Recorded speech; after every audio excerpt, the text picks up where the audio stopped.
Hello friends, I've been talking to you about this common problem of catheter associated urinary tract infection through many of my previous videos, and in my former talk I talked to you about the preventive measures that you can adopt to prevent occurrence of QATI, and in earlier lecture I talked of only established and standard practice. But then this QATI is a global problem, and because of this, huge amount of money is being spent in research in this direction, and newer concepts are being evolved. So in this lecture, I am talking to you about those preventive measures which are today an evolving concept, and I'm sure in times to come many of these will become standard practices. You are not supposed to use any of these concepts in your practice, and as a urologist, as a doctor involved in patient care, you need to know these small things. The preventive measures, as I divided in my previous lecture, are related to the catheter selection, and next phase is catheter insertion. The third phase is catheter indwelling.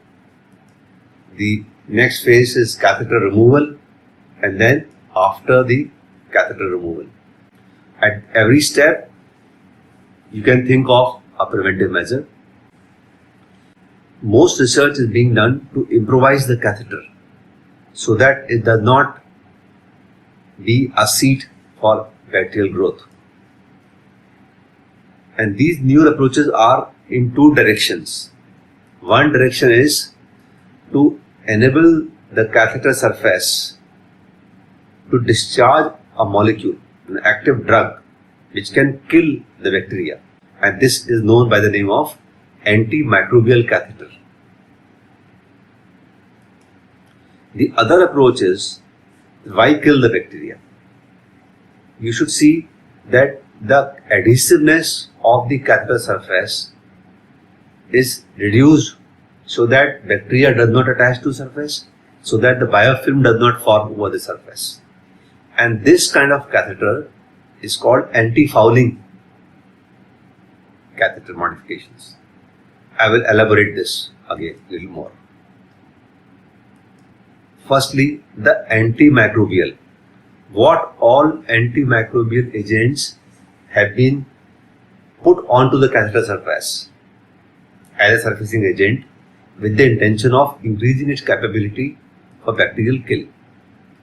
There are many approaches which are today under clinical trial on human beings across the globe, or some on the animals also. One approach is to coat an antibiotic over the catheter. Many antibiotics have been tried. Fluoroquinolones, gentamicin, amikacin, so many, and you can find enough literature on this. People have tried to use metal coating like silver alloy, like gold, like platinum, which diffuse in the bladder lumen or in the catheter lumen to kill the bacteria.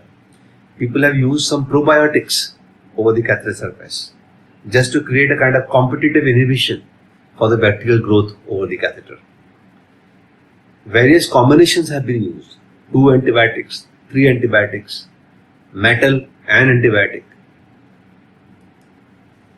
So these are approaches in clinical trial. There are many which are under experimental phase today, and these are under lab investigations, and they are trying to use antimicrobial peptides. These peptides are cationic proteins which attach to the bacteria and grab them, and then they are cleansed away. Nitric oxide. There are certain bioactive molecules which are being tried. Then bacteriophages being attached to the catheter surface. The bacteriophages naturally will kill the pathogen. These are some microbe responsive substances. And then of course there are many combinations. So as you will appreciate by looking at this slide in front of you, that they are good about more than 10 things that lots of labs across the world are trying today to evolve. It is only after the randomized prospective trials we will know which is an effective strategy.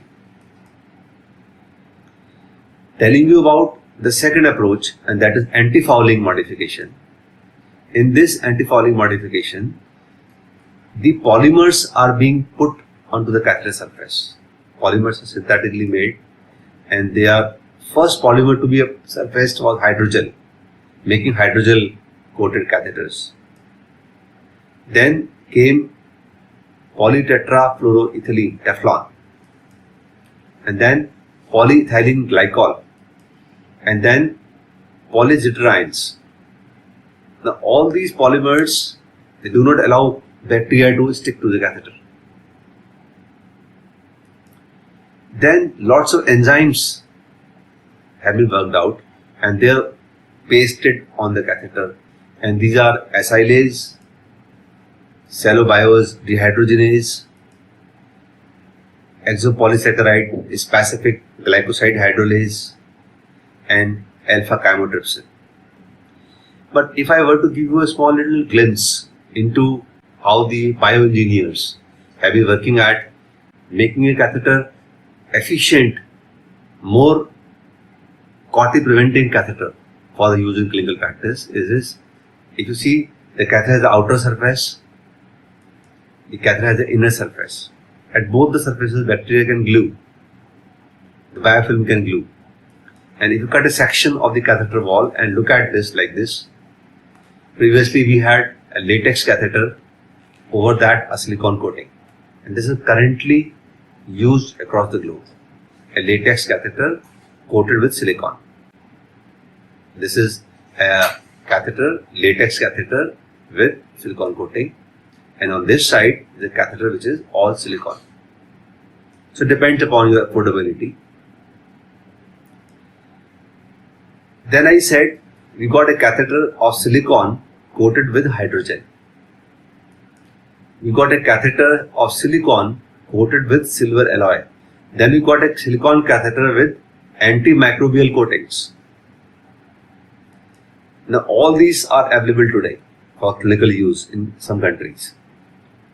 And then I said you got a catheter which is coated with bacteriophage mechanism, a catheter which is coated with enzyme mechanism, a catheter which has been coated with some antibacterial polymers.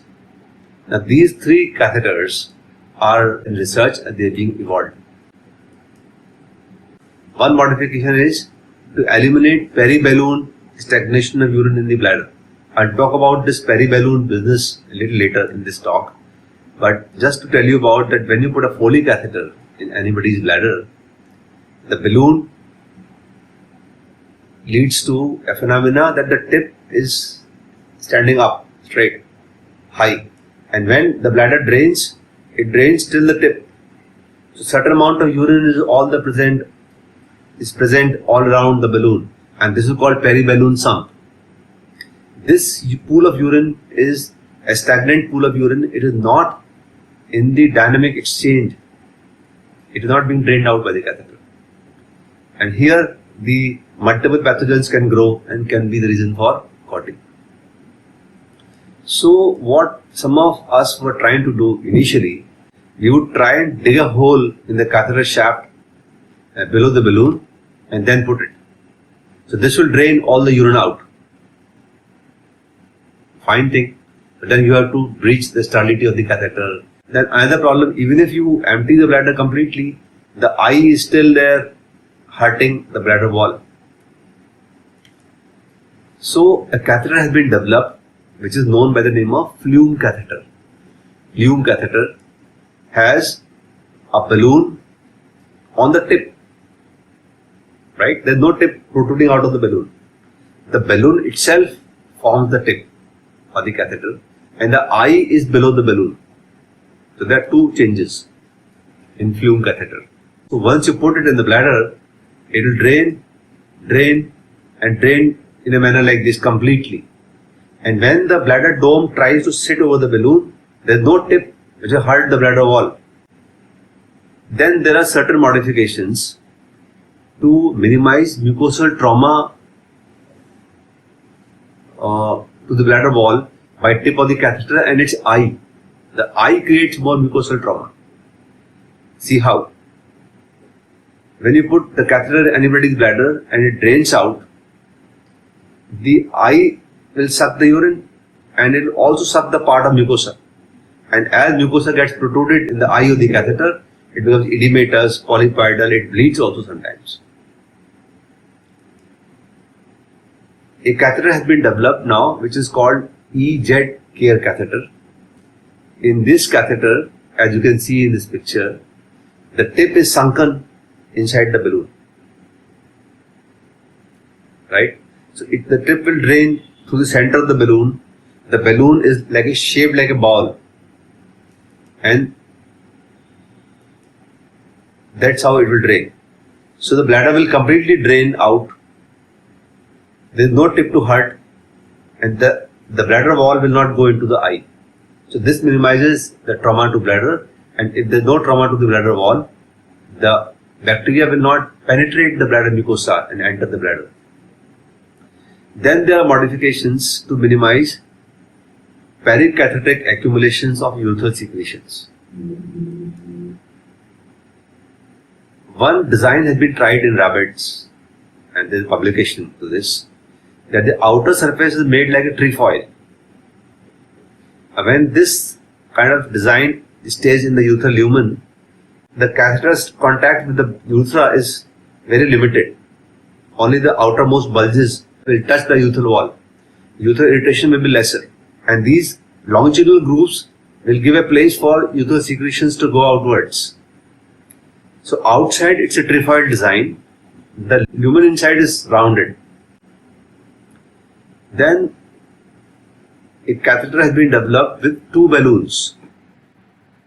One balloon is placed in the bladder and one balloon is placed in the urethra, prostatic urethra. And as you inject some substance in the balloon which is in the prostatic urethra, there are some holes, as you can see in the balloon wall. From the hole, this solution will backleak into the pericatheteric space, will flow down in the pericatheteric space in the urethra and will come out to the exterior. So it's an irrigating system to flush away the urethra, and secretion will be minimized, plus the antimicrobial action will kill the bacteria. Another catheter has been designed for urethral irrigation. If you look at this catheter, and if I were to zoom out to you the tip of this catheter, that's how it is. The balloon channel. Proximal to balloon channel, there is a C-shaped cut in the catheter shaft. If I were to zoom this catheter shaft to you and show you the cut cross section, from the cut proximal to the balloon, there are 4 channels which come backwards along the catheter shaft, all along the catheter shaft. 4 channels. These are called irrigation channels. Now from outside, you can inject a chemical, and this will go into that slot which you are showing in the picture on top. In the slot, this chemical will go, it will fill up there, and then it will travel back in these channels into the catheter, and then from there it will diffuse laterally to irrigate the urethral mucosa and clear away the pericatheteric mucus. So it has a bladder irrigation channel, it has the catheter lumen, it has the urethral flushing channels through which you can instill the fluid to reach to that C-slide clot, and then this is a separate balloon inflation channel, and then there are 4 peripheral longitudinal grooves on the catheter surface to take the fluid backwards to the exterior to flush the urethral space. Then there are certain catheter modifications to minimize intraluminal biofilm formation. See, more biofilm formation takes place inside the lumen of the catheter, because that's where the urine is flowing. And there's a new catheter design with 4 inflation channels. On the inwards of the catheter, these are 4 channels as you can see in this diagram. And when a biofilm forms, as you can see in the B picture, on the inside of the catheter lumen, in the C picture you will see that you inflate these 4 channels by a balloon.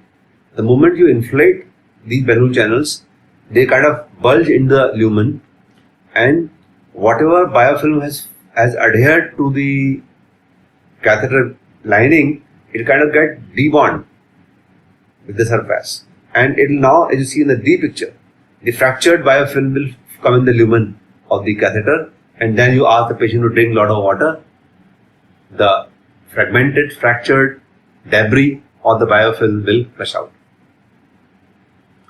So you can do this injection into these 4 channels intermittently, 3 times a day, 4 times a day, 5 times a day, and that works out well, which we only time will tell how useful is this concept. So much so about the technology that's going on today to improvise the catheter for clotting prevention.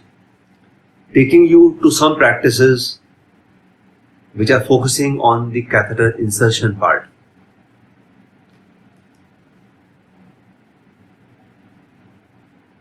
During the catheter insertion, you inflate the balloon, and as of today, we instill distilled water in the balloon. But then people said that if you can fill balloon with some antiseptic solution, and these are known as catheter lock solutions. If you can fill the balloon with triclosan, EDTA, cranberry, various combination of these chemicals, then this drug diffuses out through the balloon wall and comes into the periballoon urine, and thus minimizes the bacterial proliferation. Another thing that one should do is keep balloon volume small. I don't know whether this would be an effective strategy, but see, it looks to me very interesting concept. If you have a bigger balloon, the tip is high in the bladder, and the amount of urine around the balloon will be more. On the contrary, if you have a smaller balloon, as you see picture on the right, if you have less pooling of urine around the balloon, obviously you have a less bacterial concentration in that space. So we recommend 7 cc in males and little more than in females. Then taking you to those concepts which are being evolved, focusing on the catheter enduring time, for the duration for which the catheter is lying inside the human body. And in this one, instead of having a Foley catheter separate and a Urobag separate, there are now pre-connected systems. The catheter is connected to a bag and then you insert it. It just is like that, sealed. So there is no opportunity for you to break the closed system. Secondly, people have instilled in the bladder a non-harmful strain of E. coli. It has been tried in patients of neurogenic bladder. When you put in a strain which is not pathogenic inside the bladder, then it competes with pathogenic bacteria inside the bladder lumen. It takes away all the nutrients. So pathogenic strain cannot grow. So significantly morbid COTY will not occur. The concept number 3, while catheter is indwelling, one can pass acoustic waves over the catheter surface. And when that happens, it shatters the biofilm on the catheter surface and inside the catheter lumen. One can use 4th, surface deforming catheters. And I talked about this a little while ago. There are more ways of deforming catheter surface now, and which gets operational during the catheter indwelling phase and can minimize the clotting.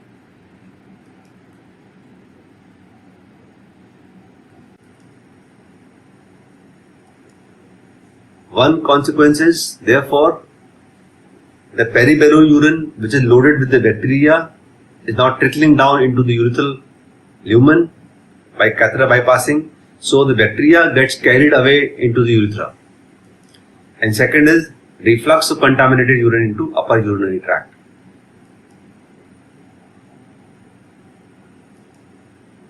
Say if you use big balloon, there will be a lot of urine around the balloon. If you use a smaller balloon, then naturally periballoon will be lesser.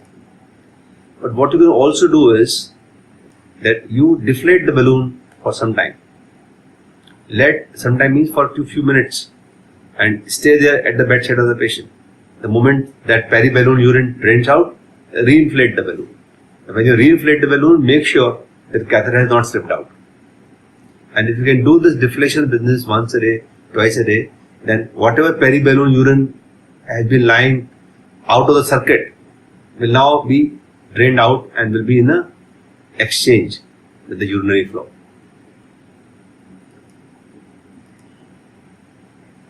One should try to control bladder spasms, because it is the spasm which is pushing the periballoon urine into the urethra downwards and into kidney upwards. And both these things are important to us.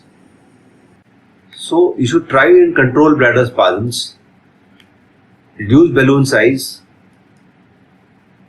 Patient may be given anticholinergic, patient may be given flavoxate, and patient may be given antispasmodics. If you give any of these or all of these or many of these, then spasms will be lesser, and then the twin consequence of spasm, as I talked earlier, will be less. Then some concepts to prevent COTY during catheter removal. Some institutions are looking at that just prior to removal of the catheter, instill some antibiotic solution in the bladder and clamp the catheter for a while. And when you do so, whatever periballoon urine or bladder urine or whatever pathogen has grown into the bladder lumen, they will be sterilized by the antimicrobial substance and then drain the bladder and remove the catheter. This might minimize the COTY following catheter removal. Then, after the catheter has been removed, what can be done? There is a whole lot of thought about the use of prophylactic antibiotics for 3 days. Because when patient starts resuming voiding, and if he is voiding urine contaminated with bacteria, the bacteria can get entry into prostatic ducts and here and there and can cause serious issues. So people are looking at the use of prophylactic antibiotics. To conclude, friends, there are lots of newer practices, lots of new medications applied on the catheter, lots of technological innovations in catheter material, catheter surfacing and designing that are being evolved every day to minimize the occurrence and persistence of COTY. At present point of time, I can only say the battle goes on. And let us see how these evolving concepts come to our rescue to minimize the occurrence of COTY. Thank you very much for your patient listening. If you have any questions on this topic, please don't hesitate in giving me an email.